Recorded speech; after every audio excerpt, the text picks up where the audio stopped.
Magandang umaga Pilipinas, alamin natin ang magiging lagay at taya ng panahon ngayong araw ng Martes, 30 September 2025. At para sa ating synoptic situation, patuloy na umiiral itong easterly sumainit na hangin na nanggagaling sa Karagatan Pasipiko ang nakakapekto sa ating bansa.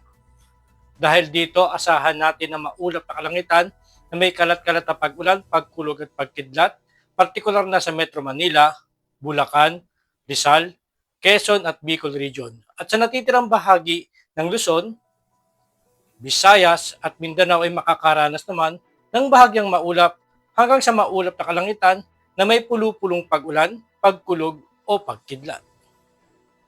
At para naman sa 3-day forecast sa Metro Manila, bukas hanggang sa Biyernes ito ay makakaranas ng bahagyang maulap hanggang sa maulap na kalangitan na may pulu-pulong pag-ulan, pagkulog o pagkidlat.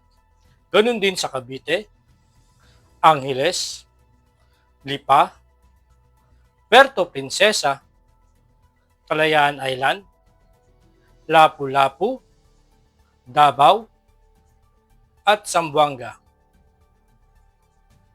Ang araw ay sumikat kaninang 0546 at lulubog mamayang 1746.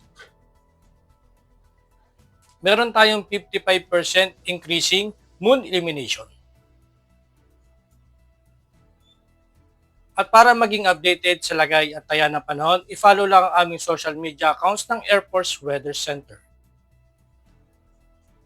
At sa ngalan po ng aming commanding officer na si Colonel Alvin John Cugador, PAP GSC, ako si Staff Sergeant Edmar B. Sagadraca Jr., Philippine Air Force, Weather Forecaster ng Air Force Weather Center.